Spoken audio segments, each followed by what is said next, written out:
Hello everyone.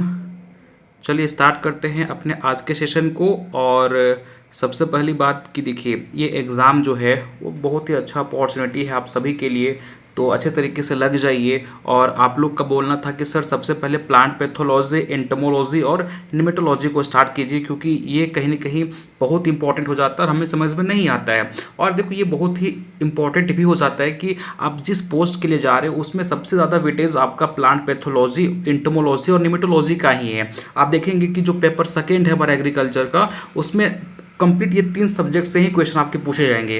That means कि question का level ये अच्छा पूछेगा क्योंकि स्पेसिफिक पूछ रहा है, ठीक है। और अब आपके मन में आ रहा होगा कि सर पेपर 1 जो हमारा है उसे कैसे करेंगे। तो देखिए, उसमें आपके जनरल पेपर है वो आपका, उसमें आपका horticulture, seed science, extension, education, ये सारे आएंगे। तो उनको मैं एक एक लेक्चर में जो है वो खत्म करूंगा मैराथन के रूप में, ठीक है। तो उनको भी आप अच्छे तरीके से देखिएगा, कंप्लीट कवर हो जाएगा, ठीक है। और वहाँ पे हम जो इंपॉर्टेंस टॉपिक होंगे उनको हम केवल कवर करेंगे, ताकि हमें ज़्यादा माथा इधर उधर मतलब मारने की जरूरत ना पड़े और हम आसानी पूर्वक जो है अपना कंप्लीट सिलेबस को पूरा कर पाएँ। तो आप मेरे पे छोड़ दीजिए, बस आपको मैं जितना करा रहा हूँ उतना आप करते जाइएगा। आपको सारा का सारा देखेंगे कि एग्जाम में क्वेश्चन बन रहे हैं और अच्छे मार्क्स से आप क्वालिफाई करोगे। बट ये आप मेक श्योर कर लीजिएगा कि जब आपको कंटेंट प्रोवाइड करूंगा उसे आप मल्टीपल टाइम्स रिवाइज करेंगे, क्योंकि आप कितना ही भी क्लास कर लीजिए, किसी का भी बैच ले लीजिए, ठीक है, अगर आप रिवाइज नहीं करोगे तो कहीं ना कहीं आप पीछे रह जाओगे। तो रिवीजन बहुत इंपॉर्टेंट हो जाता है, ठीक है। चलिए फिर हम स्टार्ट करेंगे प्लांट पैथोलॉजी से। बट उनसे पहले बता देना चाहता हूँ कि जो हमारे नोट्स हैं गाइज, वो हमें आपको मैं प्रोवाइड करूँगा टेलीग्राम ग्रुप पे और व्हाट्सएप ग्रुप पे, ठीक है। बट आपको दोनों ग्रुप ज्वाइन करनी है, ऐसा नहीं केवल व्हाट्सएप ग्रुप ज्वाइन कर लिए, केवल टेलीग्राम ग्रुप ज्वाइन कर लिए, नहीं, आपको दोनों ग्रुप ज्वाइन करनी है, ठीक है। और पढ़ाने का तरीका ये होगा, सबसे पहले देखिए क्या कीजिएगा, वीडियो लेक्चर देखिएगा। बहुत लोग को तो माथा दर्द हो जाता है कि नहीं सर इतना घंटा कौन बैठेगा। नहीं गाइज, ऐसा नहीं हो पाएगा। आप अगर ये रेडी हो, ये मैं कोई जादू का क्लास नहीं करा रहा हूँ कि भैया 5 मिनट में पूरा पैथोलॉजी खत्म। वैसे वीडियो अगर आप देखते हो तो आप सावधान हो जाइए, नहीं कुछ होने वाला उससे। 5 मिनट में 10 मिनट में कोई जादू नहीं होता है, आपको टाइम देना पड़ेगा, ठीक है। तो आप अगर 50 मिनट, 1 घंटा, 1.5 घंटा देने के लिए रेडी हो, क्योंकि हमें 10 क्लासेस में खत्म करनी है पैथोलॉजी को, तो हम ज़्यादा देर तक क्लास को लेके चलेंगे, ठीक है। एक लेक्चर आपका 1 घंटा, 1.5 घंटा, 45 मिनट, 50 मिनट के आसपास का होगा। तो हम जब टाइम दे रहे हैं तो आपको भी टाइम देना पड़ेगा, ठीक है। तो सबसे पहली बात, आपको वीडियो लेक्चर पूरा कवर करना है, ठीक है। देन मैं आपको प्रोवाइड कर दूंगा नोट्स, ठीक है। फिर आप जाके नोट्स को रिवाइज कीजिएगा, और नोट्स को रिवाइज करने के बाद आपको क्या करनी है, आपको जो इस क्लास में करोगे, जो टॉपिक पढ़ाया जाएगा उसी के रिगार्डिंग टेलीग्राम ग्रुप पे आपको क्विजेज मिलेंगे 10 से 20 क्वेश्चन का, उसको आपको अटेम्प्ट करनी है, ताकि आप कितना सीख पाए, कितना आप मेमोराइज कर पाए, वो आप चेक कर सको, ठीक है। समझ में आ गया। और जब पूरा सिलेबस खत्म हो जाएगा हमारा प्लांट पैथोलॉजी का, तो हम इसका 4 to 5 मॉक टेस्ट करवा देंगे, जो कि मोर देन सफिशिएंट होगा, और हर लेवल का क्वेश्चन वहाँ पे आपको देखने को मिलेगा, ठीक है। यहाँ तक क्लियर हो गया आपको? तो कोई डाउट मन में नहीं होना चाहिए, है तो फिर आप कमेंट बॉक्स में लिख सकते हो। हम स्टार्ट कर रहे हैं अपने सब्जेक्ट को। चलिए फिर आराम से पढ़ेंगे, कोई जल्दबाजी नहीं, एकदम आराम तरीके से पढ़ते हुए समझते हुए चीज़ों को चलेंगे। चलिए फिर स्टार्ट करेंगे बहुत ही बेसिक लेवल से, जो है हमारा है प्लांट पैथोलॉजी। देखिए, आपको पता है कि प्लांट पैथोलॉजी क्या होता है?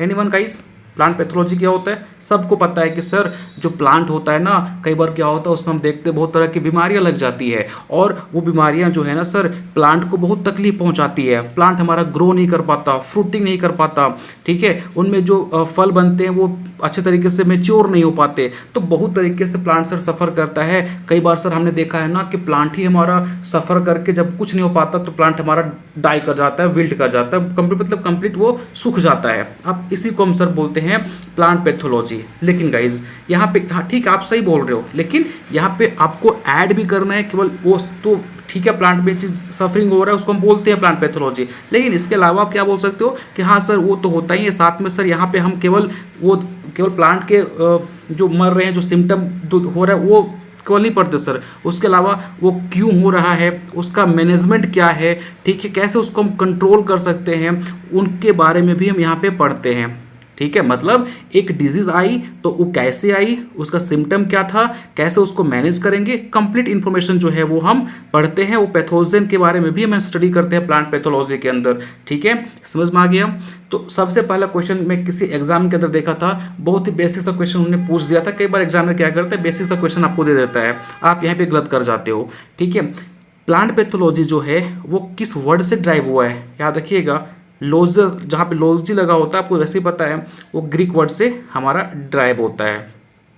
ठीक है, समझ में आ गया। तो पैथोलॉजी जो है वो आपका ग्रीक वर्ड से ड्राइव हुआ है। ठीक है, और ये देखेंगे तो 3 वर्ड से मिलकर बनाएगा इस, फाइटोन, पैथोज और लोजगस। फाइटोन का मतलब क्या हो गया, प्लांट। पैथोज का मतलब क्या हो गया, सफरिंग। और लोगस का मतलब हो गया स्टडी। ठीक है, सिंपल सा है। तो अगर हम डेफिनेशन ज़्यादा टाइम में नहीं लूंगा क्योंकि बहुत ही बेसिक सा है। तो प्लांट पैथोलॉजी क्या है, एक ब्रांच है एग्रीकल्चरल साइंस का, बोटेनिकल साइंस का, बायोलॉजिकल साइंस का, जहाँ पे हम पढ़ते हैं किसके बारे में, भैया कोई बीमारी हुई है प्लांट के अंदर, कैसे हुई है, उसका इटियोलॉजी क्या है, क्या लॉसेस उसकी वजह से देखने को मिल रहे हैं, कैसे उसको हम मैनेज करेंगे, कंट्रोल करेंगे। तो कंप्लीट इन्फॉर्मेशन के बारे में हम यहाँ पे पढ़ते हैं। ठीक है, that is called plant pathology. ठीक है, चलिए फिर आगे बढ़ते हैं। नो, ऑब्जेक्टिव क्या है प्लांट पैथोलॉजी का, तो आपको पता है कि प्लांट पैथोलॉजी का ऑब्जेक्टिव सिंपल सा है बस सर, कि हमें यहाँ पे पढ़ने होते हैं बायोटिक और अबायोटिक और इन्वायरमेंटल कॉजेज जो डिजीज कॉज कर रहे हैं। आपको पता है कि बायोटिक क्या होता है, अबायोटिक क्या होता है, इन्वायरमेंटल फैक्टर क्या होते हैं। ठीक है, बहुत ही बेसिक सा है। बायोटिक का मतलब क्या हो गया, लिविंग की वजह से जो कॉज और जो वायरस कॉज कर रहा है, जो बैक्टीरिया कॉज कर रहा है प्लांट के अंदर डिजीज। अबायोटिक का मतलब क्या हो गया, अगर टेम्परेचर बढ़ गया, ज़्यादा रेनफॉल हो गया तो उनकी वजह से जो कॉज हो रहा है डिजीज, तो उसके बारे में यहाँ पे हम पढ़ते हैं। ठीक है, हम यहाँ पे ये पढ़ते हैं सर कि डिजीज डेवलप कैसे हो रहा है, उसका मैकेनिज्म क्या है। ठीक है, क्योंकि देखिए अगर हमें मैकेनिज्म पता होगा, कि आपको पता है कि कोरोना वायरस जब आया था तो हमने ये देखा कि भैया ये जो वायरस है वो काम कैसे करता है हमारे बॉडी के ऊपर, ये होस्ट के ऊपर जाके क्या करता है। अगर हम उस मेन पॉइंट को ही हम खत्म कर दें तो वो क्या हो जाएगा, हमारा डिजीज कर ही नहीं पाएगा। तो ये मैकेनिज्म जब तक पता नहीं होगा ना, आप किसी भी दवा को बना नहीं सकते। ठीक है, क्योंकि जो साइंटिस्ट होते हैं ना, वो सबसे पहले वो मैकेनिज्म को पढ़ते हैं कि ये वायरस जो है, वो बैक्टीरिया जो है, वो किस तरीके से हमारे प्लांट के अंदर डिजीज कॉज कर रहा है। अगर वो मैकेनिज्म हमने समझ लिया, दैट मीन्स कि हम उसके उपचार जो है, उनकी जो वैक्सीन जो है वो हम बना सकते हैं। ठीक है, समझ में आ गया। आपने पढ़ा होगा कि सर वायरस के जो वैक्सीन बहुत मुश्किल होता है डिस्कवर करना, क्योंकि वायरस आपको पता है ना, ये अपना चेंज करते रहता है, जेनेटिक मटेरियल अपना ये चेंज करते रहता है, अपना ये मतलब स्ट्रक्चर सब जो है वो चेंज करते रहता है, जिसकी वजह से हम इनको, आप देखिए आपने पढ़ा, ठीक है, आपने पढ़ा होगा टाइप 1 वायरस के बारे में, आपने इसकी वैक्सीन बनाई, ये वायरस क्या किया, खुद को चेंज कर लिया, फिर आप क्या करोगे, फिर आप, तो इसीलिए जो बोलते हैं वायरस के केस में आप पढ़ोगे, आपको मैं पढ़ाऊंगा आगे जब मैनेजमेंट पढ़ाऊंगा, कि वायरल के केस में क्या होता है, हमें ज़्यादातर प्रिकॉशन के ऊपर फोकस करना पड़ता है, प्रिवेंशन के ऊपर ज़्यादा फोकस करना पड़ता है। ठीक है, अब ऐसा कुछ प्रैक्टिस करो कि हमारा ये वायरल डिजीज हो ही ना। ठीक है, तो उस पर हम फोकस करते हैं। नौ, हम फिर यहाँ पे क्या पढ़ते हैं कि भैया प्लांट और पैथोजन का इंट्रैक्शन किस तरीके से हुआ। ठीक है, क्योंकि जब तक वो आपस में इंटरेक्ट नहीं होंगे तो फिर वो डिजीज़ नहीं कर पाएगा। मैं डिजीज साइकिल आपको पढ़ाने वाला हूँ, तो उसमें आप पढ़ाऊंगा कि किस तरीके से ये कॉज करता है। ठीक है, इसके अलावा हम ये पढ़ेंगे सर कि plant to develop the method of plant diseases management and control. ठीक है, प्लांट डिजीजेज किस तरीके से हमारे कंट्रोल होंगे, क्या उनके मेथड्स होंगे। ठीक है, हमने आपको लॉट्स ऑफ मेथड पढ़ानी है, तो आप चिंता नहीं करना आपको, बस ये हमारा बेसिक सा ऑब्जेक्टिव था, जो कि आपको बता दूं कि भाई कोई भी सब्जेक्ट स्टार्ट कर रहा हूँ तो मेरा ये होता है टारगेट कि स्टार्ट करूँ बेसिक लेवल से। चलिए फिर आगे बढ़ते हैं। हाँ, ये भी आपको जानना जरूरी है, कई बार एग्जामिनर बेसिक सा क्वेश्चन पूछ देता है। अब देखिए, आपको पता है कि हमारा जो सपोज ये हमने एक एरिया में हमने क्रॉप लगाई, तो ये क्रॉप सबसे ज़्यादा लॉसेस किसकी वजह से झेलता है। आप ये उम्मीद कर रहे थे सर, इस जो हमने 1 हेक्टेयर मान के चलो ये हमारा ज़मीन है, 1 हेक्टेयर में मैंने फसल लगाई है और मैं उम्मीद कर रहा हूँ कि यहाँ से 50 क्विंटल हमारा जो है वो प्रोडक्शन निकलेगा। ठीक है, लेकिन हुआ क्या, इससे ड्रॉप कर गया, 30 क्विंटल ही केवल निकल पाया आपका। बाकी लॉस जो हो गया ना, वो लॉसेस में सबसे ज़्यादा जो मेन कारण होता है ना, वो आपका वीड होता है। सबसे ज़्यादा लॉस वीड करवाता है। सेकेंड में उसमें कोई बीमारी आ गया तो वो करवाता है 26%। इंसेक्ट जो पेस्ट वगैरह होते हैं वो 20% लॉसेस करवाते हैं। अगर फिर बाकी जो आप यहाँ अगर बच गए, ठीक है, आपने यहाँ पे बच गया, आपने फसल को बचा लिया पेस्टिसाइड वगैरह का यूज़ करके, कुछ मैनेजमेंट प्रैक्टिसेस का यूज़ करके, तो आप जब उसको स्टोर करोगे ना तो वहाँ भी पेस्ट अटैक करेंगे। तो आप देख पा रहे हो कि भैया एक किसान कितना स्ट्रगल करता है मेरे भाई। सबसे पहले वो मिट्टी को प्रिपेयर करता है, सोच पा रहे हो मतलब कितना स्ट्रगल है ना। मिट्टी को प्रिपेयर कर रहा है, फिर वहाँ पे भी कोई पैथोजन वगैरह को डिस्ट्रॉय करता है। फसल लग गया तो वहाँ पे बहुत सारे फैक्टर्स हैं जो कि उनके लॉसेस कम कर सकते हैं। जब यहाँ से बेचारा हार्वेस्ट कर लेता है और जब वो अपने स्टोरेज में उसको स्टोर करता है, वहाँ भी उसको प्रैक्टिस करना पड़ता है, कुछ अच्छा खासा उसको टेक्निक्स या फिर मैनेजमेंट फॉलो करनी पड़ती है ताकि वहाँ लॉसेस ना हो जाए। ठीक देख पा रहे हो ना। तो कहीं ना कहीं हर स्टेप पे जो है वो किसान को एक इम्तिहान देना पड़ता है कि ताकि हमारा फसल अच्छा रह सके, सुरक्षित रह सके, देन आप हमारे तक ये पहुँच पाता है। ठीक है, तो हर लेवल पे आपको कहीं ना कहीं स्ट्रगल देखने को मिलता है, चैलेंजेस देखने को मिलते हैं फार्मर्स को। ठीक है। नो रोडेंट्स, अब रोडेंट्स में आपका देखेंगे तो आपका माइस वगैरह जो होता है, फसल जब हमारा फील्ड में भी होता है तो भी ये अटैक करते हैं, है ना। और जब हमारा स्टोर कर दोगे तो देखोगे भाई हम जिसने में स्टोर किए हैं वहीं पे उसको छेदा करके वो खा रहे हैं, तो उनका भी अटैक देखने को मिलता है। ये भी 6% लॉसेस को करते हैं और बाकी कुछ अदर फैक्टर जो है वो आपका उसके वजह से 8%। तो आपको याद रखना है कि भाई सबसे ज़्यादा लॉसेस जो होता है वीड की वजह से होता है 33%। ठीक है, क्लियर हो गया। चलिए आगे बढ़ते हैं। नो देखो प्लांट डिजीज़ क्या होता है, आप सबको मैंने बताया कि भैया प्लांट डिजीज़ का सिंपल सा मतलब है कि आप एग्जांपल ले लो ना अपना कि ठीक है आप हेल्दी थे, बढ़िया आराम से मस्त चल फिर रहे थे, अपना पढ़ाई पे ध्यान दे रहे थे, अपना क्रिकेट वगैरह जिम वगैरह जा रहे थे, बढ़िया मस्त लाइफ चल रहा था। लेकिन आपको सडनली क्या हुआ, थोड़ा पता चला कि हाँ थोड़ा ना वीकनेस लग रहा है, तो आपकी क्या हो जाएगी, एफिशिएंसी कम हो जाएगी, आप कम प्रोडक्टिव हो पाओगे, आप थोड़ा पढ़ नहीं पाओगे, आप सही से चल नहीं पाओगे, आप फिर धीरे धीरे क्या करोगे, खाना कम कर दोगे, फिर आपको और फीवर आना स्टार्ट हो जाएगा और लॉट्स ऑफ सिम्टम आना स्टार्ट हो जाएगा। दैट मीन्स कि आप में क्या हो गया, आप एबनॉर्मल हो गए, आप पहले की तरह फुर्तीला नहीं रह पाए, आप धीरे धीरे वीक होते चले गए, तो आप सफ़र कर रहे हो ना। प्लांट भी इस तरीके से होता है कि प्लांट पहले नॉर्मल लाइफ आराम से सब कुछ ठीक हो रहा था, अच्छे खासे फ्रूट्स आ रहे थे, लेकिन सडनली किसी पैथोजन की वजह से, किसी फैक्टर की वजह से उसमें बीमारियां आ गई और वो प्लांट क्या हो गया, धीरे धीरे अपना प्रोडक्शन को कम करने लग गया, विल्ट होने लग गया, सूखने लगा। ठीक है, तो ये सारे मतलब अपना मेटाबॉलिक फंक्शन सही तरीके से नहीं कर पाने लगा, तो इसी को हम क्या बोलते हैं मेरे भाई, प्लांट डिजीज बोलते हैं।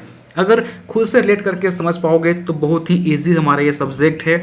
आपको मैं इस तरीके से पढ़ा दूंगा कि प्लांट पैथोलॉजी दोबारा आपको पढ़ने की ज़रूरत नहीं पड़ेगी। आप कोई सा भी एग्जामिनेशन टारगेट कर रहे हो, एएफओ, नाबार्ड, किसी भी एग्जामिनेशन को आराम से आप कर लोगे।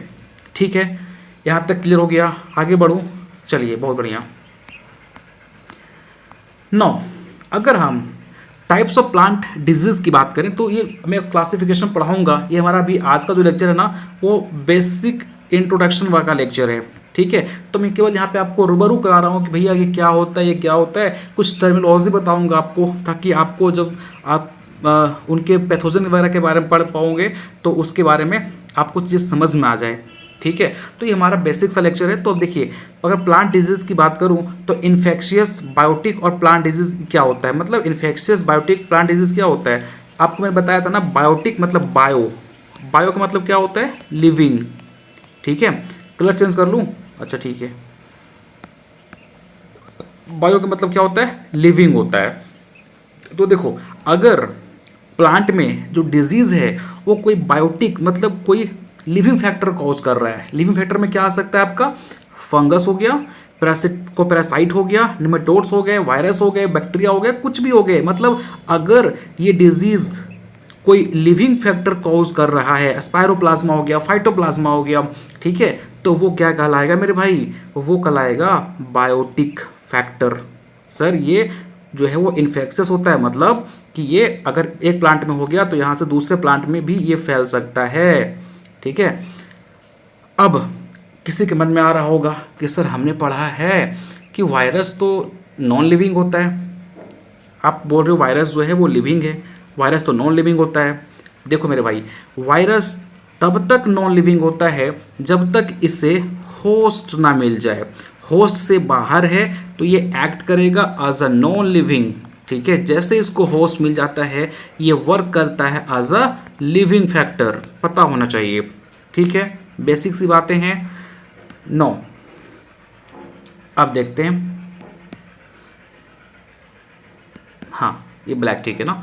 अब देखो अबायोटिक फैक्टर क्या हो गया, इसको नॉन इन्फेक्शियस बोलते हैं। तो इसमें क्या होता है ना कि सपोज आपका एक्सट्रीम टेम्परेचर बढ़ गया, जहाँ पे टेम्परेचर कम रिक्वायर्ड था वहाँ पे टेम्परेचर बहुत ज़्यादा हो गया, तो उनकी वजह से डिजीज़ आ रही हैं। ह्यूमिडिटी बढ़ गया, ठीक है, आपने बहुत ज़्यादा पानी दे दिया, बहुत ज़्यादा रेनफॉल हो गया, तो कहीं ना कहीं आप देखेंगे कि ये फैक्टर ऐसे हैं जो कि लिविंग से इनका कोई मतलब नहीं है। ये इन्वायरमेंटल के ऊपर डिपेंड है भाई। इन्वायरमेंटल कंडीशन जो है वो गड़बड़ाया तो हमारा प्लांट में डिजीज़ हो गया, आपको उसके सिम्टम देखने को मिलेंगे। कई बार आप जब एक्सेस फर्टिलाइजर डाल देते हो तो उनकी वजह से भी देखने को मिलती है। कोई न्यूट्रिएंट की डेफिशिएंसी हो गई तो उनकी वजह से देखने को मिलती है। तो ये सारे जो रीज़न है ना वो हम किसके अंदर पढ़ते हैं, अबायोटिक के अंदर पढ़ते हैं। ये नॉन इन्फेक्शियस होता है, ठीक है। याद रखिएगा, टेम्परेचर की वजह से, मॉइस्चर की वजह से, पोल्यूशन की वजह से, लाइट की वजह से कॉज हो रहा है, वो आपका होता है क्या, अबायोटिक और नॉन इन्फेक्शियस। तो सिंपल से मेरे भाई यहाँ पे याद रखिएगा कि बायोटिक का मतलब इसमें डिजीज जो है वो कोई लिविंग फैक्टर कॉज कर रहा है, और नॉन इन्फेक्शियस का मतलब होता है कि डिजीज जो है वो हमारा कोई फिजिकल फैक्टर, कोई इन्वायरमेंटल फैक्टर जो है वो कॉज कर रहा है, ठीक है। यहाँ पे नॉन लिविंग, यहाँ पे लिविंग का कोई हाथ नहीं है, ठीक। यहाँ तक क्लियर हो गया। चलिए आगे बढ़ते हैं। देखो यहाँ पे आपको मैं बताऊंगा आगे चल के कि कोई भी डिजीज़ को होने के लिए ना, अगर कोई डिजीज़ हो रहा है तो उसके लिए 3 से 4 चीज़ रिक्वायर होता है, मोस्टली 3 चीज़। एक होता है आपका होस्ट, अगर अच्छा खासा होस्ट मिल गया डिजीज़ हो जाएगा, ठीक है।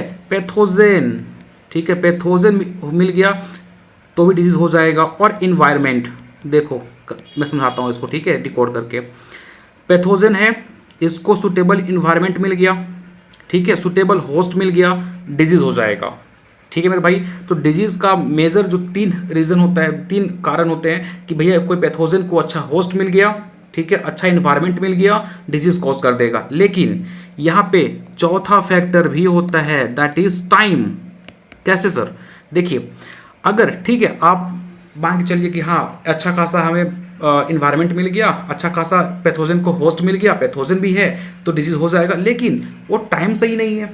हो सकता है कि यार तीनों मिल गए लेकिन वो जो टाइम चल रहा है वो उस टाइम सुटेबल नहीं है। दैट मीन्स कि ये जो मिल के डिजीज कॉज करते थे वो समर में करते थे, लेकिन अभी टाइम चल रहा है विंटर का, तो कहाँ से डिजीज हो जाएगा मेरे भाई, ठीक है। तो टाइम भी एक इंपॉर्टेंट फैक्टर की तरह आता है, ठीक है।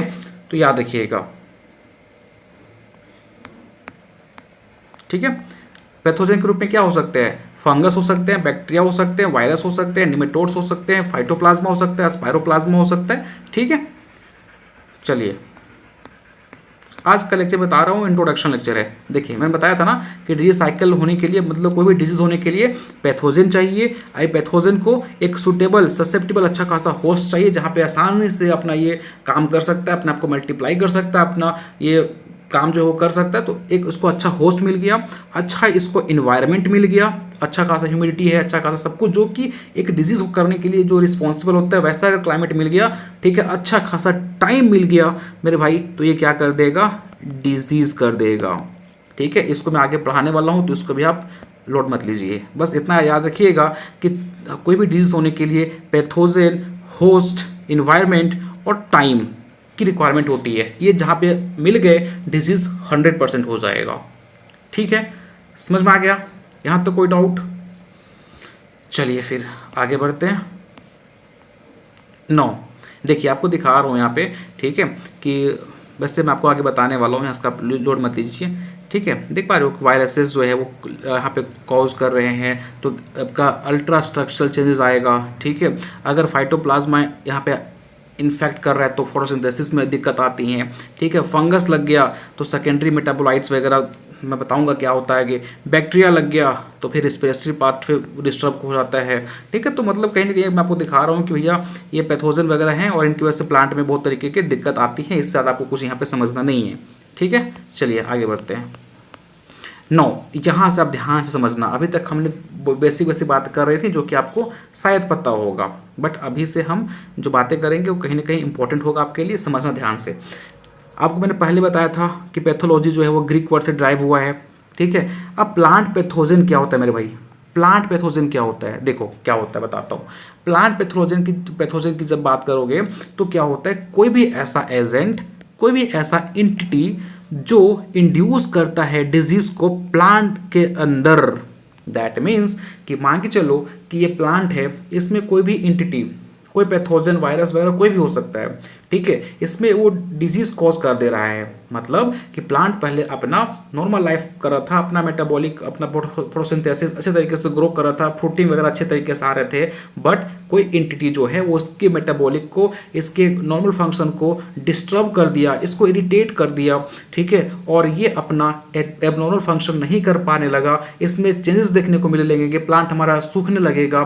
तो ऐसे कंडीशन, ऐसे जो एजेंट होते हैं उनको हम क्या बोलते हैं, प्लांट पैथोजेन, ठीक है। ये आपका फंगी हो सकता है, मैंने बताया था आपको लास्ट स्लाइड में, बैक्टीरिया हो सकता है, वायरस हो सकता है, वायरोवाइट्स हो सकते हैं, मैं बताऊंगा आपको वायरस क्या होता है, वायरोवाइट्स होता है क्या होता है, तो चिंता नहीं करनी है आपको। मॉलिक्यूल्स क्या होता है, ठीक है, बताऊंगा आपको। तो ये सारे जो एंटिटी हैं ये प्लांट में जो है वो डिजीज करते हैं, और ये कैसे एंटिटी है मेरे भाई, ये बायोटिक एंटिटी है। दैट मीन्स कि ये लिविंग फैक्टर हैं, इसलिए क्या कर रहे हैं, मतलब ये बायोटिक के अंदर आ रहे हैं। तो सिंपल समझना है कि प्लांट पैथोजन का मतलब क्या हो गया, कोई एंटिटी, कोई एजेंट जो प्लांट में डिजीज कॉज कर दे, ठीक है। मैंने बताया था आपको डिजीज ट्रायंगल के अंदर क्या क्या आता है, इन्वायरमेंट आता है, पैथोजन आता है, होस्ट आता है, और एक यहाँ पे जोड़ लीजिएगा टाइम आता है, ठीक है। चलिए देखो, यहाँ से एक क्वेश्चन आया हुआ था एग्जामिनेशन के अंदर, मुझे याद है, डिजीज ट्रायंगल के अंदर कौन कौन से जो एलिमेंट है वो आते हैं, तो एग्जाम कई बार आप गलत कर जाते हो, याद रखिएगा, अच्छा इन्वायरमेंट, अच्छा पैथोजन और अच्छा होस्ट, ठीक है। अच्छा, मैं यहाँ पे बोल रहा हूँ अच्छा पैथोजन, क्यों बोल रहा हूँ मेरे भाई, अच्छा पैथोजन क्यों बोल रहा हूँ, देखिए पैथोजन ऐसा आया जो कि बहुत वीक है, जो डिजीज ही नहीं कर पा रहा, जो प्लांट के अंदर पेनिट्रेट ही नहीं कर पा रहा, तो वो कहाँ से डिजीज कॉज करेगा, इसलिए एक अच्छा खासा पैथोजन की रिक्वायर होती है, ठीक है। चलिए, डिजीज मैं बताया था आपको, इंटरेक्शन आपको जब होस्ट, पैथोजन और इन्वायरमेंट मिलेंगे, सुटेबल टाइम होगा तो डिजीज हो जाएगा, ठीक है। सिंपल सा बात है, डिजीज ट्रायंगल के अंदर इसको हम पढ़ते हैं। चलिए, अब इंपॉर्टेंट टर्मिनोलॉजी है जो आपको समझना है। सबसे पहला आता है इनोकुलम। इनोकुलम क्या होता है, सिंपल सी बात है। अच्छा आप बताइए, जैसे सपोज आपको पता है ना कि ये हमारा दूध है, दैट मीन्स कि आप ग्लास में दूध रखे हो, ठीक है, ग्लास में क्या रखे हो आप, मिल्क रखे हो, ठीक है, और इसमें किसी ने आके क्या किया, मैं इसको रखा था पीने के लिए, हाँ बस मम्मी दी हमको, मैं पीऊँगा इसे, लेकिन मेरे भाई क्या किया, आया और इसमें थोड़ा सा लाके कर्ड को मिला दिया, क्या मिला दिया, दही को मिला दिया लाके इसके अंदर, ठीक है। फिर हम, आई थिंक मैं किसी काम में बिजी हो गया, मैं इसको नहीं पी पाया, सुबह उठ के याद आया, अच्छा मम्मी ने दूध दिया था, मैं तो पिया नहीं। अब दूध में जब देखा सुबह, तो क्या दूध रहेगा क्या, नहीं, ये क्या बन जाएगा, ये भी कर्ड बन जाएगा मेरे भाई। तो ये जो हम हल्का सा इसके अंदर डाले थे ना, दैट इज कॉल्ड इनोकुलम, हल्का सा डाले वो इनोकुलम की तरह होता है, और उसमें क्या होता है, हमारा लैक्टोबैसिलस बैक्टीरिया होता है, जो कि इस मिल्क में जाके खुद को मल्टीप्लाई कर दिया और इसको कन्वर्ट कर दिया कर्ड के अंदर। तो इसी हम क्या, जो हल्का सा हम डाले थे ना उसके अंदर, जो मेरा भाई डाल दिया था, वो क्या हो गया, इनोकुलम हो गया। तो इसी तरीके से प्लांट के अंदर भी क्या होता है कि कोई भी पैथोजन का पार्ट, ठीक है, या कुछ भी जो प्लांट के अंदर हम अगर ट्रांसफ़र हो गया फेवरेबल कंडीशन में, तो वो क्या होता है, इनोकुलम की तरह काम करता है। जैसे कि मान लो कोई ऐसा कोई भी ऐसा एजेंट हो सकता है, कोई भी ऐसा चीज़ हो सकता है जो कि हल्का सा प्लांट के कांटेक्ट में आ गया और फेवरेबल कंडीशन मिल गया, डिजीज कॉज कर दिया। तो जो हम हल्का सा, या फिर जो भी एंटिटी जो वहाँ पहुँच के डिजीज कॉज कर दे रहा है ना, वो हमारा क्या हो गया, इनोकुलम, ठीक है। ये पैथोजन का कोई भी पार्ट हो सकता है इसका स्पोर हो गया, ठीक है, प्लांट यहाँ पे था, इसके स्पोर उड़ते उड़ते आए, प्लांट के ऊपर बैठ गया और डिजीज कॉज कर दिया, ठीक है। तो ये स्पोर क्या हो गया इसके लिए, इनोकुलम, ठीक, समझ में आ गया। चलिए, अब ये दो टाइप का होता है ना, प्राइमरी इन्फेक्शन और सेकेंडरी इन्फेक्शन क्या होता है ये समझ लो। देखो, प्राइमरी इन्फेक्शन का मतलब क्या हो गया कि यहाँ पे देखो, ये हमारा प्लांट था, इसमें डिजीज़ लग गया, ठीक है, डिजीज़ लग गया। अब ये डिजीज़ लग गया, that is called primary infection, ठीक है, ये डिजीज़ हमारा लग चुका है। बट ये डिजीज़ इस प्लांट में लगा और बगल में हमारा एक हेल्दी प्लांट था, इसमें भी ट्रांसफ़र हो गया, this is a secondary infection. मतलब समझो सिंपल सी बात कि हमें बीमारी हो गई, हमें सर्दी खांसी हो गई मेरे भाई, ठीक है, तो हम क्या हो गए, प्राइमरी इन्फेक्शन, हमें वो बीमारी लग चुकी है। अब मैं क्या करूँगा, स्नीजिंग करूँगा या फिर अपना मतलब जो भी है ना, मतलब खुले मस्त ऐसे ही मस्त चल रहे हैं, क्योंकि पता है आपको कॉमन कोल्ड एक वायरल फीवर है या फिर वायरल बीमारी होती है। तो हम मेरे बगल में जो है इंसान है उससे भी हो गया, तो हम क्या किए, हम प्राइमरी इन्फेक्शन थे, हमने उसको फैला दिया, that is a secondary infection. Simple सी बात समझ में आ गया।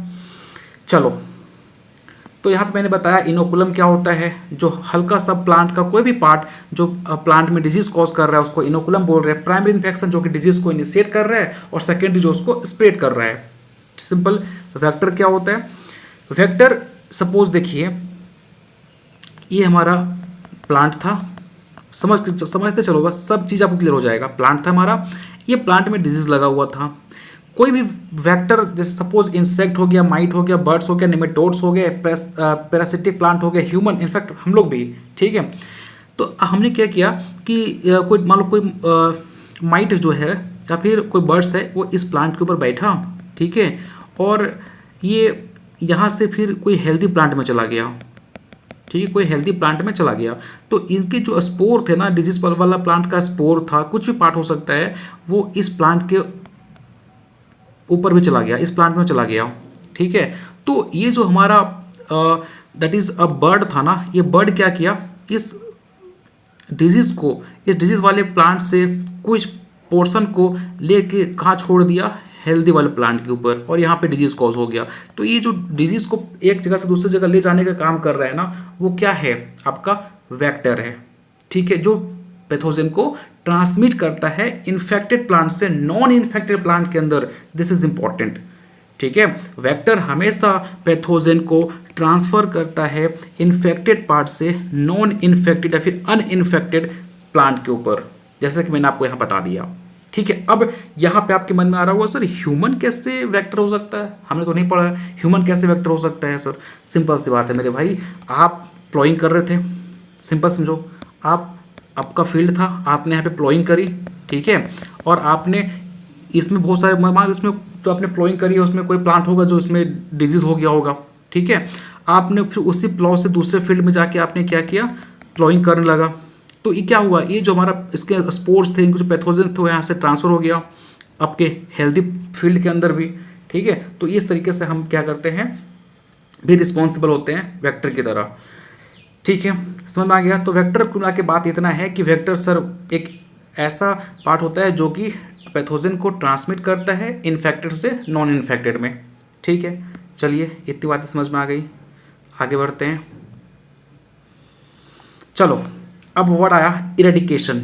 इरेडिकेशन का मतलब क्या होता है, तो सिंपल सी बात है मेरे भाई कि यहाँ पे ये आपका फील्ड है, ठीक है, इसमें डिजीज आ गया था, आपने किसी भी तरीके से आपने पेस्टिसाइड यूज़ किया, आपने कोई भी मैनेजमेंट प्रैक्टिसेस यूज़ किया, कल्चरल हो सकता है, मैकेनिकल हो सकता है, बायोलॉजिकल हो सकता है, केमिकल हो सकता है, कोई भी आपने कल्चरल प्रैक्टिसेस यूज़ करी और आपने इस फील्ड से पूरे के पूरे डिजीज़ को हटा दिया, कंप्लीट 100% आपने डिजीज़ को हटा दिया, ठीक है, तो उसको हम बोलते हैं इरेडिकेशन। कंप्लीट हटा दिया, रिमूव कर दिया आपने उस डिजीज़ को वहाँ से, ठीक है। जैसे हमें बीमारी हो गई, हमें फीवर आ गया, हमने मेडिसिन ली और हमने कंप्लीट बीमारी को अलविदा कर दिया, ठीक है भैया, हम ठीक हो गए 100%, दैट इज कॉल्ड इरेडिकेशन। आपने पूरा उस पर से कंट्रोल पा लिया, पूरा आपने उसको खत्म कर दिया बीमारी को, तो वो क्या कहलाता है, इरेडिकेशन, ठीक है। लेकिन ध्यान समझो, इसी से मिलता जुलता एक वर्ड होता है एक्सक्लूजन। अब बताइए एक्सक्लूजन क्या होता है मेरे भाई, तो सिंपल सी बात है, यहाँ पे हम 100% इरेडिकेट नहीं करते, 100% बीमारी नहीं जाएगी, लेकिन हम यहाँ पे कुछ ऐसा मैनेजमेंट प्रैक्टिसेस करते हैं कि हम कंट्रोल कर लेते हैं बीमारी को, ठीक है, आपको पढ़ाऊंगा आगे चल के ETL लेवल क्या होता है, EIL लेवल क्या होता है। ठीक है, तो हाँ बताऊंगा कि किस लेवल से ऊपर जाओगे तो फिर प्लांट जो है वो डिजीज कॉज करने लगता है, फिर आपको लॉस होने लगेगा, मैं बताऊंगा आपको आगे। बट अभी फिलहाल समझिए एक्सक्लूजन का मतलब क्या होता है कि हम इस तरीके से कुछ यहाँ पे हम डिजीज को 100% इरेडिकेट नहीं कर पा रहे हैं, हाँ बट उस पर कंट्रोल पा लिए। रेजिस्टेंट का मतलब क्या हो गया, हम भैया हम क्या करते हैं आपको पता होगा ना कि जब हम बच्चा बच्चा होते हैं, छोटे होते हैं, तो हमें क्या पड़ता है, टीका पड़ता है। और टीका क्यों पड़ता है, ताकि बॉडी हमारा रेजिस्ट हो जाए, मजबूत हो जाए। फिर आप जब बड़े हो जाते हो और अगर वो पैथोजन हमारे कांटेक्ट में आता है तो हमें डिजीज ही नहीं कर पाता, क्यों, क्योंकि बॉडी हमारा रेजिस्टेंट हो चुका है, हमारा बॉडी उसको अलाउ ही नहीं कर रहा है कि अंदर आके वो हमें डिजीज कॉज कर सके। तो दिस इज कॉल्ड रेजिस्टेंस। ठीक है, प्लांट में भी ऐसे होता है कि प्लांट जो है वो हमारा रेजिस्टेंट हो जाता है, अगर ये पैथोजन हमारे फील्ड में आता है तो वो डिजीज ही नहीं कर पा रहा है। फिर से रिपीट कर रहा हूँ, 3 वर्ड होता है, एक होता है इरेडिकेशन, कंफ्यूजन होता है इसलिए रिपीट कर रहा हूँ। इरेडिकेशन का मतलब क्या होता है, आपने 100% वहाँ से छुटकारा पा लिया, 100% आपने कंट्रोल कर लिया बीमारी को। एक्सक्लूजन में क्या होता है कि आप कुछ हद तक मतलब इतना कंट्रोल कर दिए कि आपको लॉस नहीं देखने को मिलेगा। ठीक है, और रेजिस्टेंट का मतलब पैथोजन हमारा फील्ड में आ ही नहीं पा रहा है, आपने आपका जो क्रॉप है, प्लांट है, वो रजिस्ट है उस चीज से, आ ही नहीं पा रहा है, बीमारी कॉज कर ही नहीं पा रहा है। ठीक है, दिस इज कॉल्ड रेजिस्टेंस। समझ में आ रहा है। देखो मैं एक एक वर्ड को चाहता तो आराम से 1-1 सेकंड के अंदर, 5-5 सेकंड के अंदर एक्सप्लेन करके निकल जाता, लेकिन नहीं, मैं एक एक चीज को डेप्थ में एक्सप्लेन करूं ताकि आपके माइंड में यहाँ पे छप जाए। आपको मैं अलग अलग एग्जाम्पल के साथ समझाने की कोशिश कर रहा हूँ। ठीक है, समझ में आ गया मेरे भाई, यहाँ तक कोई डाउट नहीं। चलो इसको हम मिटा देते हैं।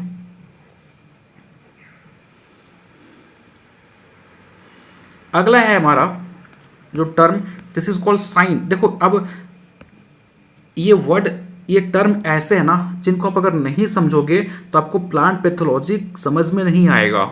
ठीक है, क्योंकि पैथोलॉजी एक स्पेसिफिक अलग टर्म पे खेलता है, ऐसा नहीं कि आप कुछ भी लिख सकते हो, यहाँ पे बीमारी लिख दिए, आप फीवर लिख दिए, नहीं, आपको ये अलग अलग टर्म जब तक क्लियर नहीं होंगे आप पैथोलॉजी कभी अच्छे तरीके से सीख नहीं पाओगे। इट्स इंपॉर्टेंट कि सारे टर्म को आप अच्छे तरीके से समझिए। मेरा 1 से 2 क्लास जो होगा ना पूरा टर्मिनोलॉजी के ऊपर ही होगा। ठीक है, साइन क्या होता है मेरे भाई, बताइए साइन क्या होता है। सिंपल, आप गाना गाते गाते जा रहे थे फील्ड के अंदर, देखा कि अच्छा यहाँ पे लग रहा है कि कोई स्पोर है, कोई पैथोजन का स्पोर है, हाँ उसका तो वैसे दिख रहा है। तो आपने जो नोटिस किया ना, आपने फील्ड में देखा कि हाँ ये तो उसी का मतलब ये तो हमारा कोई बिटल का लग रहा है। तो जो आप स्पोर वगैरह या फिर जो पैथोजन का कोई भी पार्ट्स आप देखते हो प्लांट के पार्ट्स के ऊपर, ठीक है, जैसे ये हमारा प्लांट का लीफ है, आपने अपने फील्ड आप गए थे विजिट करने के लिए, ऐसे घूमने के लिए, आपने देखा कि अरे थोड़ा सा ये लीफ में कटा हुआ है, हमारा जो फ्रूट लगा हुआ था इसमें थोड़ा सा होल हो गया है, छोटा सा छिद्र हो गया है। तो आपने जो नोटिस किया ना, आपने देखा ना, तो उसको क्या बोलते हैं, साइन बोलते हैं। जैसे आपको बीमारी होती है तो आपको क्या ऐसे बस बीमारी हो गया, नहीं, पहले थोड़ा सा आपको वीकनेस लगना स्टार्ट होगा। ठीक है, थोड़ा सा आपको लगेगा कि नहीं यार थोड़ा सा ना वीक पड़ रहा हूँ, तो वो साइन होता है हमारा। ठीक है, तो प्लांट्स की अगर आप पार्ट्स के ऊपर कोई भी पैथोजन का स्पोर, उनके कोई पार्ट्स अगर आपको दिखाई पड़ जाए तो उसको क्या बोलते हैं, साइन, कि भैया मामला गड़बड़ होने वाला है, आप अभी से उसको मतलब कुछ प्रैक्टिसेस करके निकाल दो, नहीं तो फिर बहुत गड़बड़ हो जाएगा। ठीक, किसान क्या करता है, देखता है कि अच्छा यहाँ पे अच्छा मतलब किसान कैसे अनुमान लगाता है, क्या वो बीमारी आ जाता है उसके बाद दवा छींटता है, नहीं, वो उसके पास अनुभव होता है, देखता है कि अच्छा थोड़ा बहुत ना लीफ कट रहे हैं, फ्रूट में छेदा हो रहे हैं, मतलब कि मामला गड़बड़ हो रहा है। तो क्या किया उसने, उसको आइडेंटिफाई कर लिया कि अच्छा दिक्कत हो रहा है, तो अब क्या करेगा वो, उसका सफाया करेगा। ठीक है, तो आपने जो देखा ना भाई मेरे भाई, आपने जो फील्ड में विजिट किया ना, तो आपने जो आपको जो दिखाई पड़ा कि अच्छा ऐसे ऐसे हो रहा है, तो वो क्या होता है, साइन होता है। अगर आपने साइन आ गया था हमारा, ठीक है, आपने उसको अवॉइड कर दिया, ठीक है देखेंगे बाद में, तो अब क्या होगा, वो धीरे धीरे बड़े होते जाएंगे, धीरे अपने आप संख्या बढ़ाते जाएगा और फिर आ जाएगा सिम्टम। अब आपको लगेगा अच्छा अब तो मामला गड़बड़ हो गया है। ठीक है, अब ये सिम्टम क्या हो गया कि आपको दिखेगा कि भैया आपका लीफ जो है मुरझाने लगा, लीफ मुरझा गया, प्लांट आपका झुक गया, फ्रूट आपके साइज छोटे रह गए, फ्रूट आपका बढ़ ही नहीं हो पाया, फ्रूट खराब हो गया। ठीक है, तो जो आपको बहुत तरह के प्लांट के सिम्टम देखने को मिलते हैं ना, तो वो आपका कंप्लीटली क्या कहलाता है, सिम्टम ही कहलाता है मेरे भाई। साइन को आपने अवॉइड किया, आपका सिम्टम फिर आपको दानियाँ दिला देगा। आपने सिम्टम पे भी कंट्रोल नहीं किया तो पूरा फील्ड ही साफ, आपका सारा पैसा वेस्ट।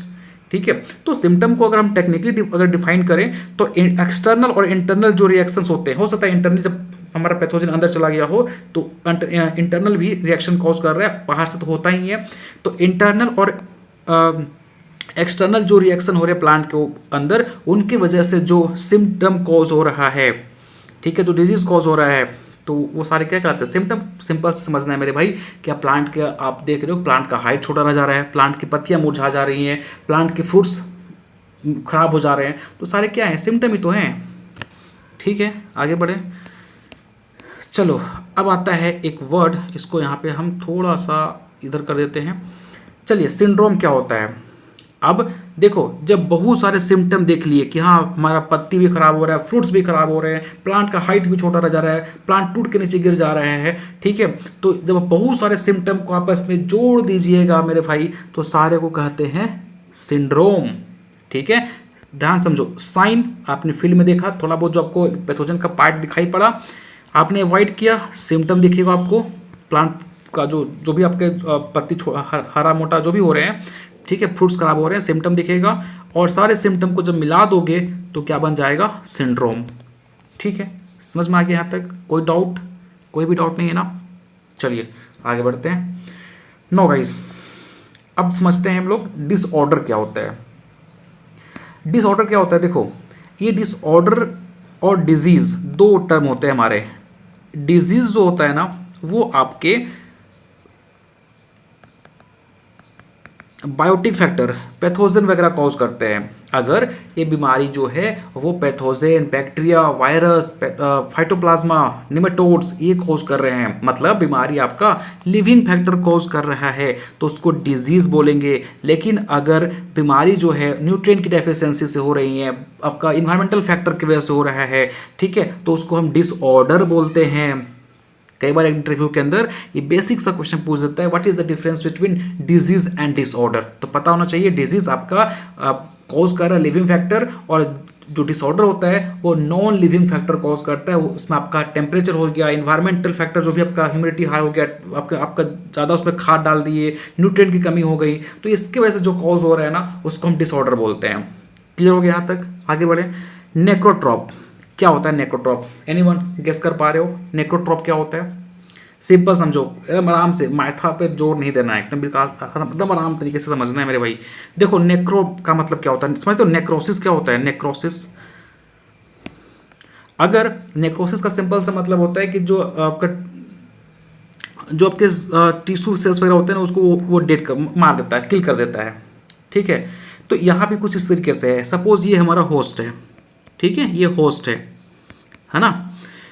अच्छा, आप ऐसे नहीं समझोगे। सपोज हाँ, ये मान के चलो कोई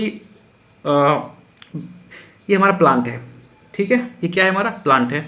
पैथोजन आया, प्लांट को किल कर दिया, मार दिया, ठीक है, प्लांट को मार दिया, और मरने के बाद अब इससे न्यूट्रिशन को वो ले रहा है, इसके ऊपर वो अपने लाइफ साइकिल को पूरा कर रहा है।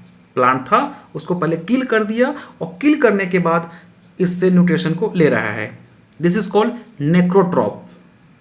समझ रहा है? नेक्रोट्रॉप क्या होता है? भैया प्लांट था, उसको उन्होंने मार दिया, और मारने के बाद उससे न्यूट्रिशन ले रहा है। मतलब ये मर गया प्लांट ना, उसके बाद इससे न्यूट्रिशन ले रहा है, तो उसको क्या बोलेंगे? हम नेक्रोट्रॉप बोलेंगे। ठीक है, और इसी नेक्रोट्रॉप को हम अदर नेम से जानते हैं, जैसे इससे हम पर्थोट्रॉप बोलते हैं, इससे हम लोग पर्थोफाइट्स बोलते हैं। ठीक है, necrotroph is also known as, exam में पूछा गया है, इसको हम पर्थोट्रॉप और पर्थोफाइट्स बोलते हैं। ठीक, अब देखो, अगर नेक्रोट्रॉप समझ में आ गया होगा तो आपको बायोट्रॉप भी समझ में आ जाएगा।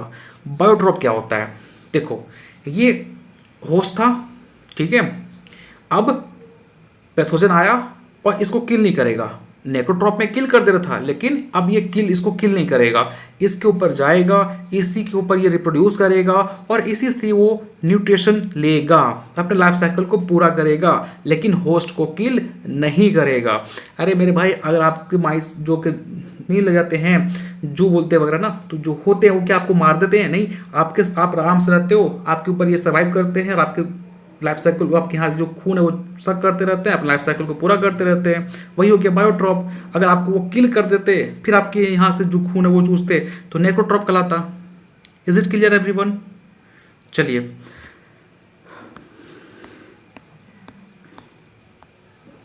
नो अब ये होस्ट क्या होता है, बहुत हम बहुत देर से होस्ट होस्ट कर रहे हैं, तो ये होस्ट क्या होता है, ठीक है। होस्ट का सिंपल सा मतलब होता है कि कोई ऐसा ऑर्गेनिज्म जहाँ पे प्लांट अपने आप को अच्छे तरीके से सर्वाइव कर सके, अपने लाइफ साइकिल को पूरा कर सके, ठीक है, तो वो आपका एंटिटी क्या होता है, होस्ट कहलाता है, ठीक है। ये प्लांट भी हो सकता है, या आपके ये ह्यूमंस या फिर कोई ऑर्गेनिजम्स भी हो सकते हैं, ठीक है, समझ में आ गया। चलो अब अगला होता है हॉरिजॉन्टल रेजिस्टेंट। अब ये हॉरिजॉन्टल रेजिस्टेंस क्या होता है मेरे भाई, हॉरिजॉन्टल देखो यहाँ पे क्या होता है ना कि ये सारे रेसेस, मतलब अगर कोई पैथोजन है, ठीक है, सपोज एक्स पैथोजन है, अब इससे रिलेटेड जितने भी इनकी वैरायटी होंगे, जैसे हम लोग ह्यूमन हैं, ठीक है, तो हम लोग ह्यूमन है तो हमारा हमें क्या और भी तो इनकी वैरायटी है ना, और भी तो हमारे रेसेस हैं, ठीक है, मतलब काले हैं, गोरे हैं, लंबे हैं, छोटे हैं, मतलब कहीं ना कहीं हमारे ही तो है ना वो सारे। तो अगर कोई भी पैथोजन, ठीक है, अगर कोई भी है ना, कोई भी एंटिटी जो पूरे के पूरे प्लांट के पैथोजन के सारे रेसेस को खत्म कर दे, ठीक है, पूरा का पूरा उनका रेस को ही खत्म कर दिया, पूरा उसके प्रजाति को ही खत्म कर दिया, उसको कहते हैं हम हॉरिजॉन्टल रेजिस्टेंस, ठीक है। और ये गवर्न करता है माइनर जीन, ठीक है, पूछा जाता है एग्जाम के अंदर, horizontal resistance is govern by minor gene, और माइनर जीन को ही हम क्या बोलते हैं, पॉलीजेनिक रेजिस्टेंट, ठीक है, और यूनिफॉर्म रेजिस्टेंस, ठीक है। नहीं समझ में आया? देखो रिपीट करता हूँ, चलो क्लियर सा है मेरे भाई कि अगर पैथोजन के सारे रेसेस को, ठीक है, एक्स है, वाई है, जेड है, सारे सपोज जो है वो एक कैटेगरी के पैथोजन है, और ये सारे कोई अगर कोई इससे सारे से अगर रेजिस्टेंट है तो उसको बोलते हैं हम हॉरिजॉन्टल रेजिस्टेंट, मतलब कोई पैथोजन के जितने भी उनकी वैरायटी हैं सबसे हम रेजिस्टेंट हैं। अरे यार समझो यार, ऐसे समझो, ये प्लांट है हमारा, ये प्लांट जो है वो सपोज कोई एक्स पैथोजन है, इनकी बहुत सारी वैरायटी हैं, बहुत सारे इनके जो है प्रजाति हैं, और ये प्लांट जो है वो इनके सारे प्रजाति से रेजिस्टेंट है, तो क्या कहलाएगा, हॉरिजॉन्टल रेजिस्टेंस कहलाएगा। ये तो समझा रहा हूँ तब से आपको। और ये गवर्न करता है माइनर जीन, भूलिएगा नहीं, और इसी को हम हॉरिजॉन्टल रेजिस्टेंस को ही क्या बोलते हैं, पॉलीजेनिक रेजिस्टेंस और यूनिफॉर्म रेजिस्टेंस, इंपॉर्टेंट है। चलिए अब आगे बढ़ते हैं। अब इसी का मिलता जुलता उल्टा है हमारा वर्टिकल रेजिस्टेंस। अब वर्टिकल रेजिस्टेंस क्या होता है, देखो समझो, ये हमारा प्लांट है, ठीक है, और ये प्लांट में क्या है कि सपोज कोई एक्स पैथोजन है और इनके अलग अलग प्रजाति है, लेकिन ये जो प्लांट है वो थोड़ा सा लो क्वालिटी का है, ये सारे इस एक्स पैथोजन के सारे प्रजाति से ससेप्टिबल से रेजिस्टेंट नहीं है, ये इसके कुछ ही ऐसे एक से दो इनके रेसेस हैं जिनसे ये प्लांट हमारा प्लांट जो है वो रेजिस्टेंट है, तो उसको क्या कहते हैं हम लोग, वर्टिकल रेजिस्टेंस। देखो हॉरिजॉन्टल में क्या था, सारे रेसेस से, लेकिन वर्टिकल में क्या है, 1 और 2 स्पेसिफिक जो रेसेस हैं उनसे केवल वो रेजिस्टेंस है, और इनको गवर्न करता है मेरे भाई मेजर जीन, ठीक है। एक एग्जाम मुझे याद आ रहा है, वहाँ पूछा गया था horizontal resistance is govern by minor gene, भूलिएगा नहीं, इसको आप कैसे याद कर सकते हो, देखो इसको शॉर्ट ट्रिक याद करने क्या है, HM, horizontal resistant, minor gene मतलब होम मिनिस्टर, ठीक है, और इसको आप कर सकते हो भी एक याद कर, दूसरा तो ऐसे याद हो जाएगा ना कि अगर आप इसको हॉरिजॉन्टल आप याद कर लियो कि ये सारे को, ये सारे से मतलब ये आपका माइनर जिन से कर रहा है, तो वर्टिकल आपका कर रहा है मेजर जिन से, ठीक है, सिंपल है। और इसी को क्या बोलते हैं हम लोग, मेनोजेनिक रेजिस्टेंट और ओलिगोजेनिक रेजिस्टेंट, ठीक है, क्लियर हो गया ना। चलिए आगे बढ़ते हैं।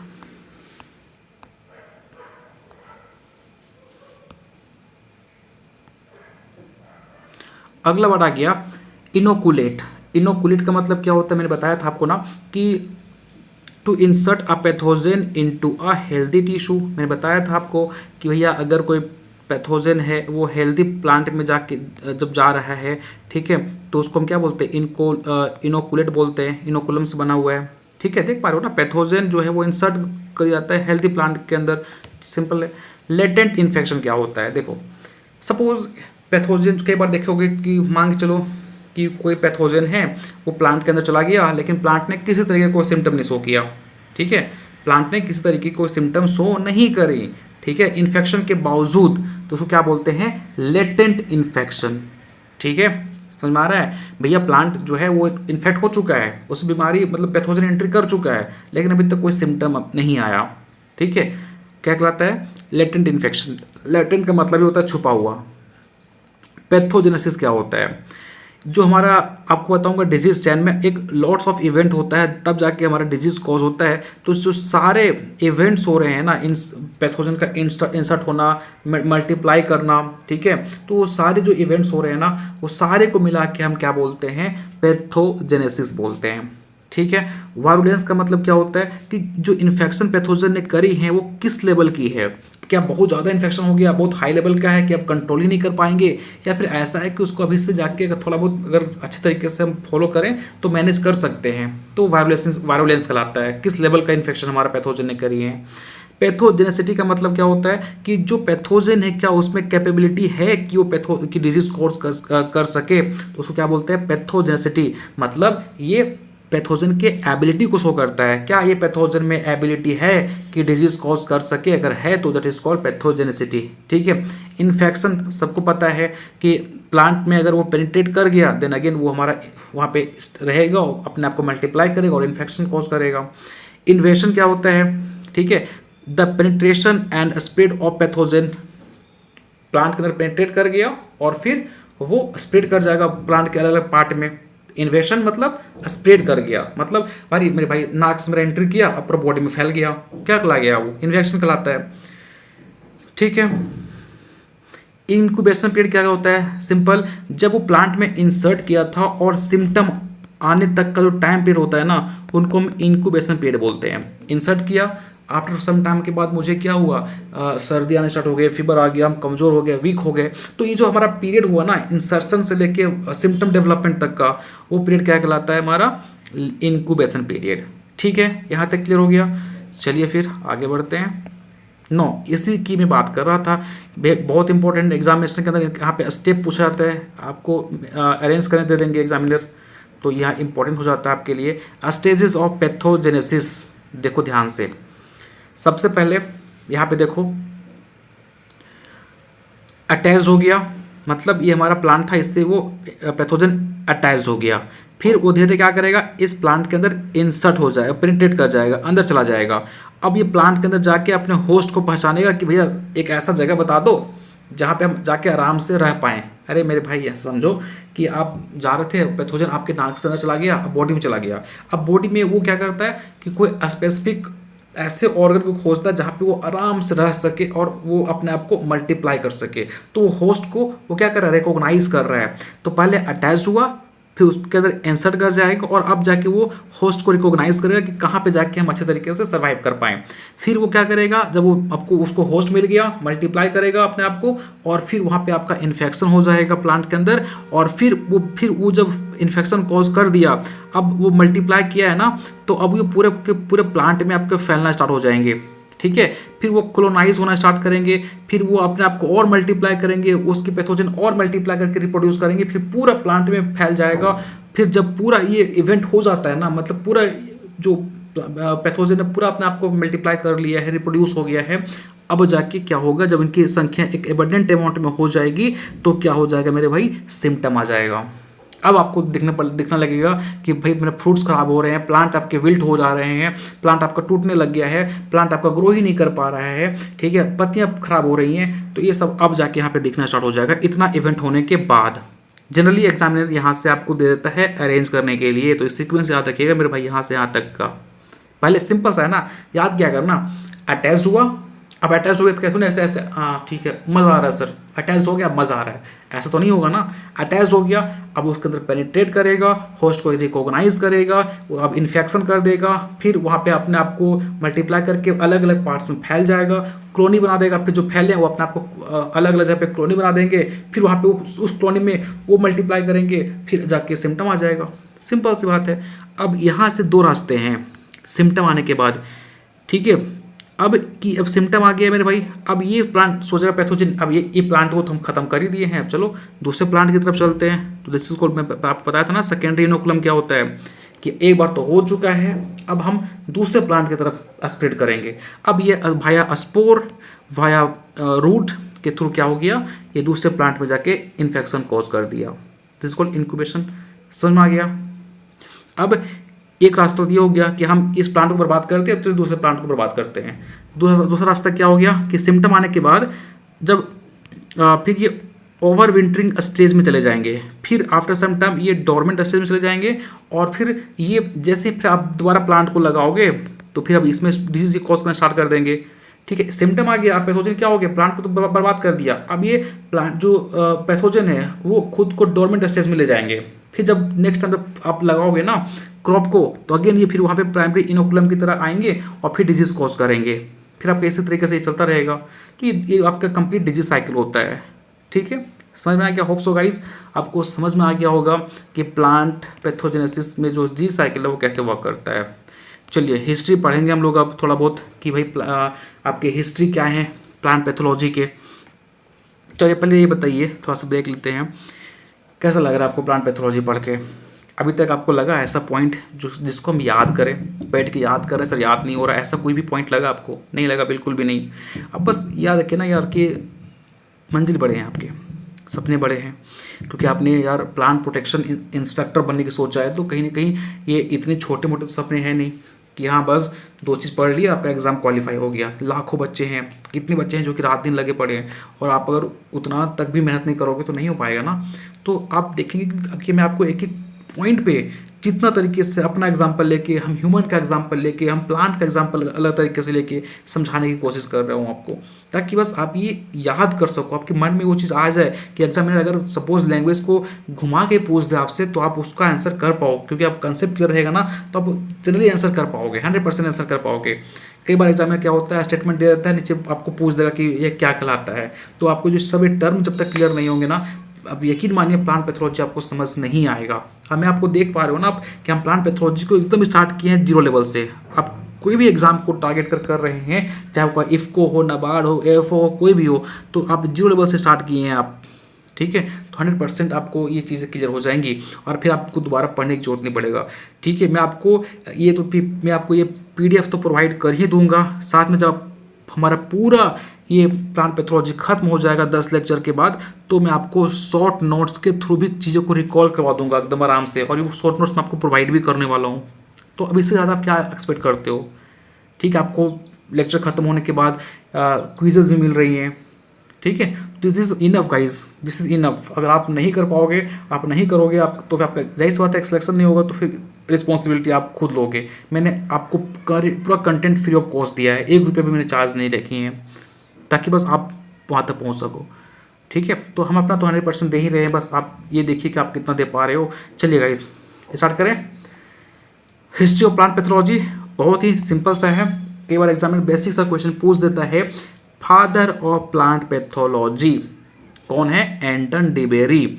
लेकिन अगर वो इंडिया में पूछ देता है तो E.J. बटलर। फिर से रिपीट कीजिए मेरे साथ, अभी मेरे साथ बोलिए, चलिए बोलिए। Who is the father of plant pathology? मैंने सिर्फ प्लांट पैथोलॉजी पूछा है, E.J. बटलर कहाँ से बोल रहे हो आप? मैं सिर्फ आपसे पूछा है who is the father of plant pathology. हाँ sir, Anton de Bary. Who is the father of plant pathology in India? हाँ अब आएगा सर E.J. बटलर। ठीक है, समझ में आ गया। अब एंटन डिबेरी इन्होंने क्या कांड किया था भाई कि इनको हम फादर बोल रहे हैं? सबसे पहली बात आप पढ़ेंगे आगे चल के कि पोटैटो के अंदर एक बीमारी हो जाती है, पोटैटो लेट ब्लाइट। ये कॉज होता है हमारा फाइटोप्थोरा इन्फेस्टेंस की वजह से। ठीक है, तो इनके बारे में डिटेल इन्होंने स्टडी की थी। ठीक है, दूसरा कि जो ब्लैक रस्ट होता है ना फंगस का, जो ब्लैक रस्ट होता है आपको बताऊंगा, येलो रस्ट भी होता है। ठीक है, तो सारी चीज़ें मैं आगे बताने वाला हूँ। ठीक है, तो जो फंगी का ब्लैक रस्ट का जो हेट्रोसियस नेचर होता है, उन्होंने इसकी डिस्कवरी जो है वो एंटन डिबेरी ने की थी 1885 में। ठीक है, समझ में आ गया। चलिए अब आते हैं E.J. Butler, that is called Edwin John Butler. ठीक है, ये क्या है आपके father of mycology in India. ठीक है, इनको हम father of mycology in India बोलते हैं।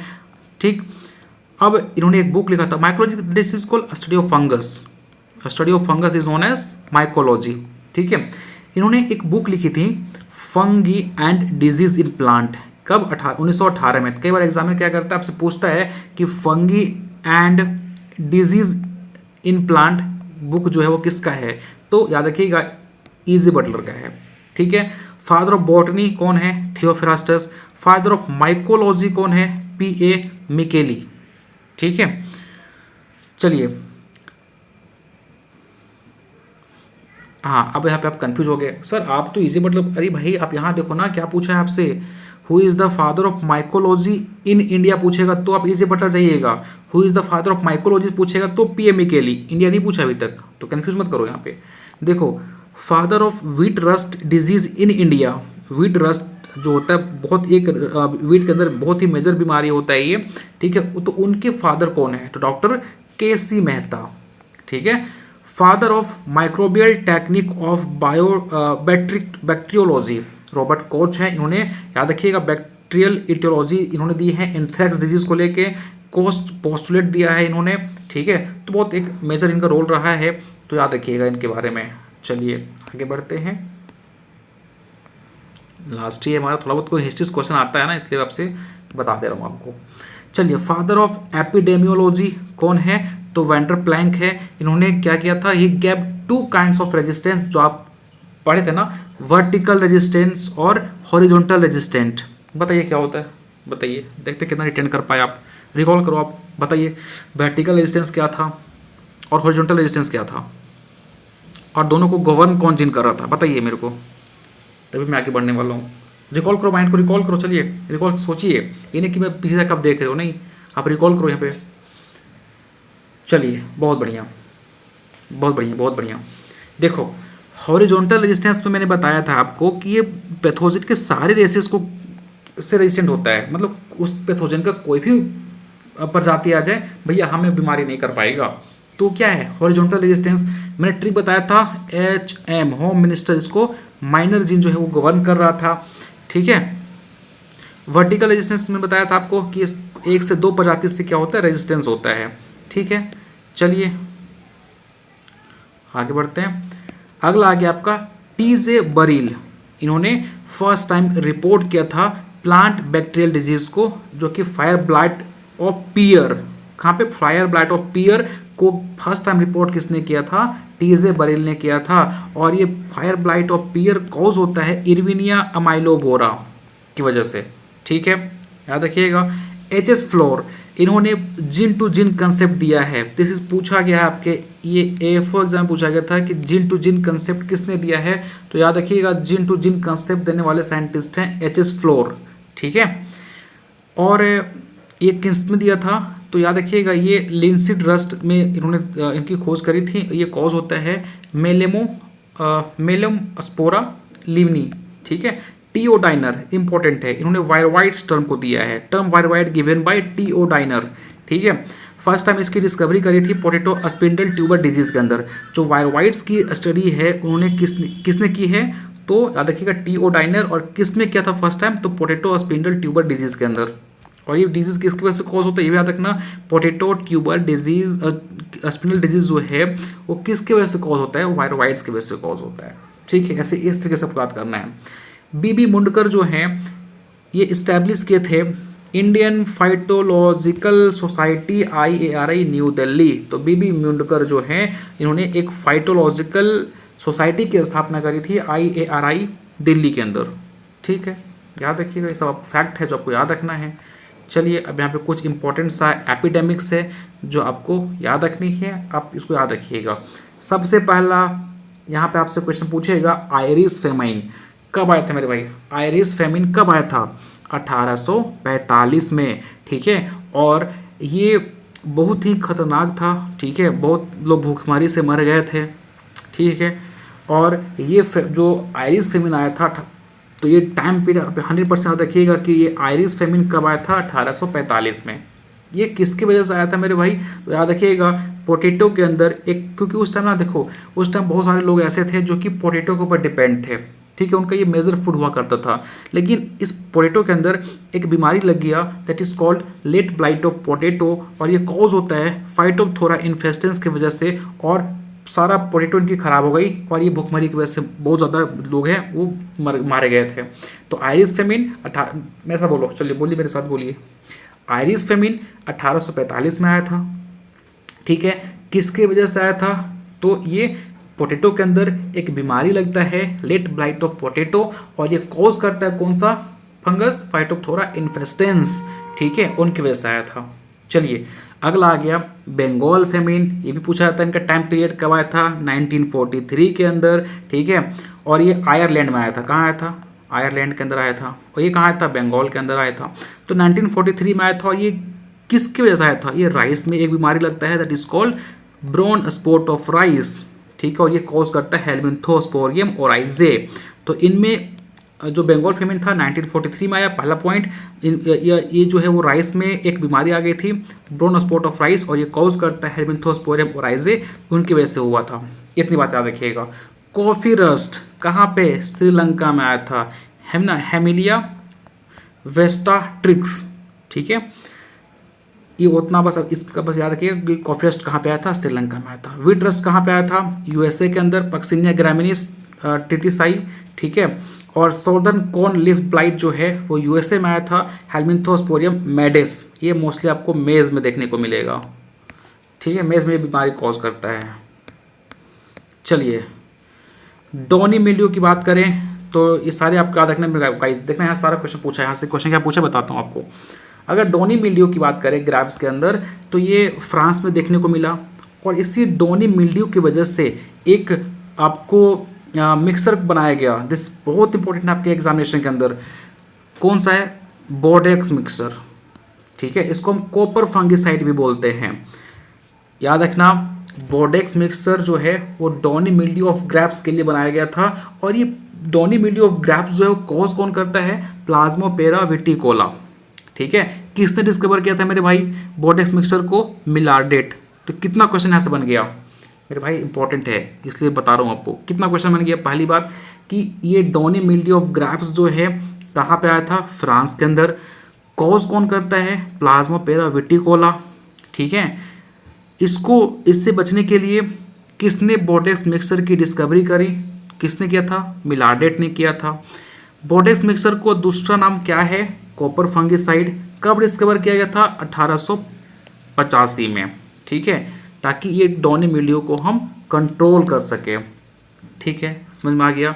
अब ये बोर्डेक्स मिक्सर जो बनाया गया था ना, उनका कंपोजिशन वेरी वेरी इंपॉर्टेंट, नहीं बोल सकते इसको आप। इसमें क्या क्या होता है? कॉपर सल्फेट होता है 5 रेशियो में, लाइम होता है 5 रेशियो में, और वाटर होता है 50 गैलन में। मतलब 5-5-50 रेशियो में होता है। क्या क्या? कॉपर सल्फेट, लाइम और वाटर। इनको मिलाओगे तो क्या बन जाएगा? Bordeaux mixture. ठीक है, अगला आता है बरगंडी मिक्सचर। ये क्या होता है?